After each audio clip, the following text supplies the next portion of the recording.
I must say, I prefer to call you show director. I feel it's more true to what you actually do for the show. It's been really, I remember about a little bit over a year ago, Jamie and I met with Carla Kama, who's the associate show director on this project. And you know, I remember saying something to Jean-François. I remember saying to him, Jean-François, I want to meet Jamie and I want to feel if we can actually work together, if we can connect.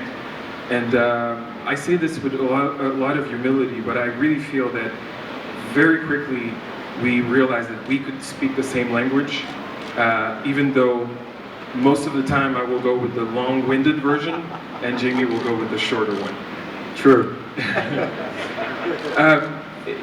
Jamie, I'd love you to say a little bit about the inspiration for the show, because certainly when thinking about Michael Jackson, one thing that's really clear is the genius that he brought and that really touched so many of us.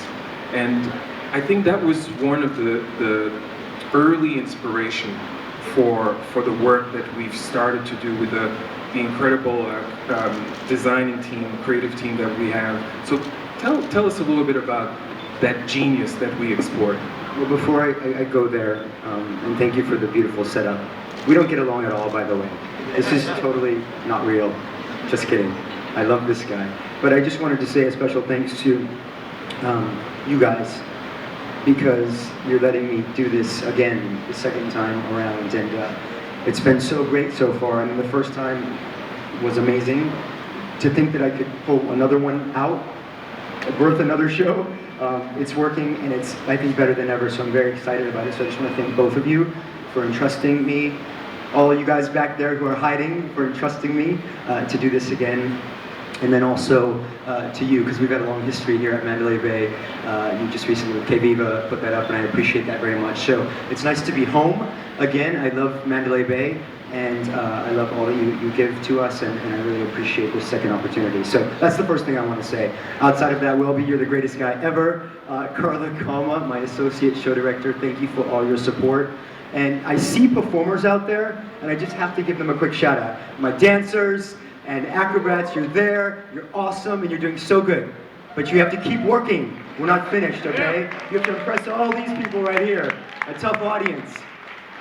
And they know also from my experience in working with Michael Jackson, who was not only a friend, but a great boss and mentor early on in my career, in 1992, wow, that he strives for perfection, and that everything he does is with a childlike heart.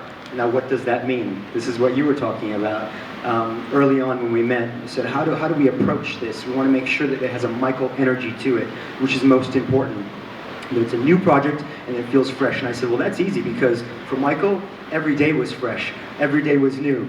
Every day had to be bigger and better than the last one. So we decided early on to approach this project with a childlike heart, meaning anything is possible. Sky's the limit.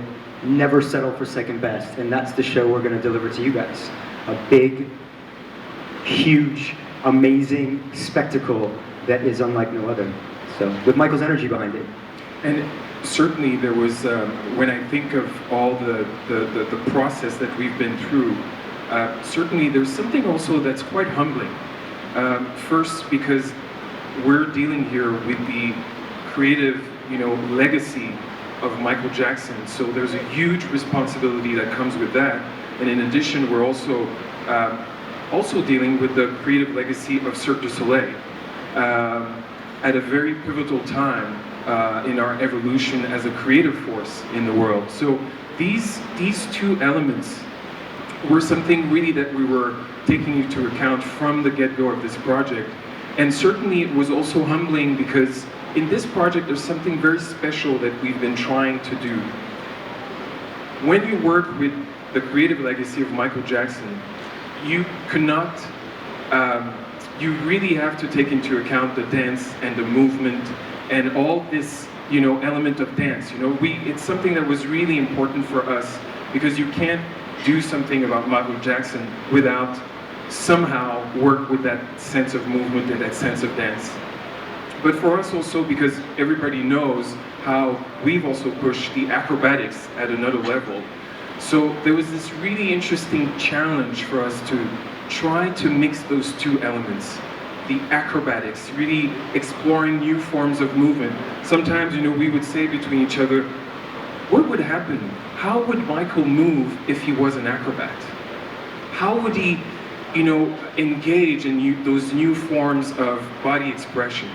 And at the same time, how do we mix those two? How do we mix the dance and how do we mix the acrobatics?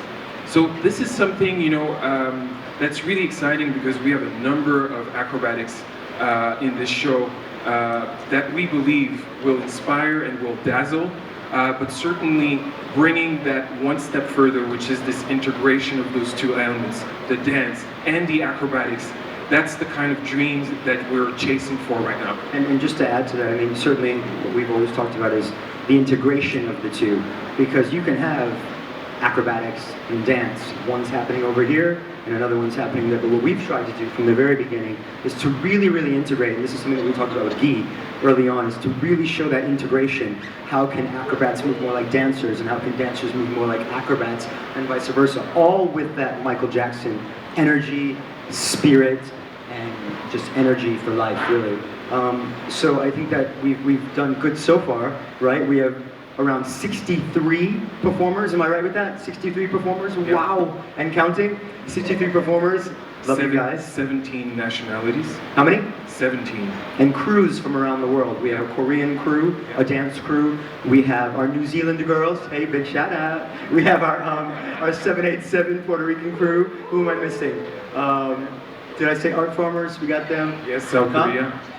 Chile. We have our Chilean twin brothers. So we have lots of, it's a multi-ethnic, it's a big melting pot, and that was also important in putting this show together when conceiving it, because Michael is a global performer. He is known worldwide. So thought it was very important to have performers from around the world that represent him, and I know that's something that he would have loved as well. So. And Jamie, I love that you're saying that, because in some ways also having performers coming from all over the world for this project and crews coming from all over the world, it really reminds me that very early on, when we start to really re-listening and rediscover all those songs, really realizing how much Michael really stood for this sense of connection between people, this sense of unity, this sense of really going beyond our differences and really connecting people together. And that's something also that I find that was really, really striking, as a recurrent theme that he was exploring through all his life. This sense of really giving a chance guys, to. This is all great, but can we get to the name of the show? Oh, that's what people want to hear. Oh, okay. Not that we don't want to see how you two work together, but can we find out what the name of the show is? We're like Squiggy and Lenny and Bud and Shirley and what are we? I don't know. That's so long-winded, Welby. Just spit it out. What's the? I'll try. Should I try? Okay.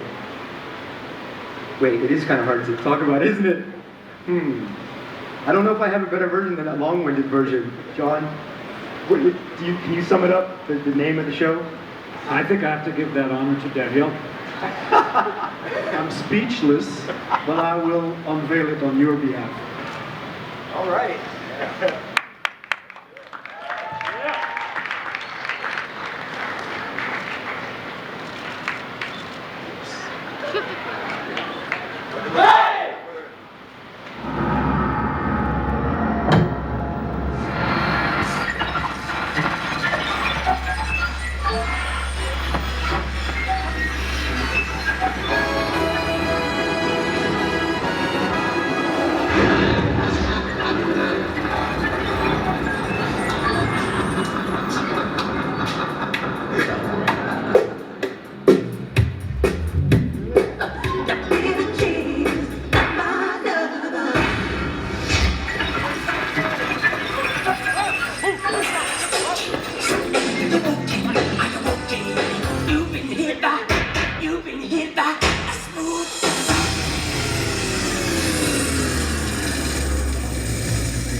Singer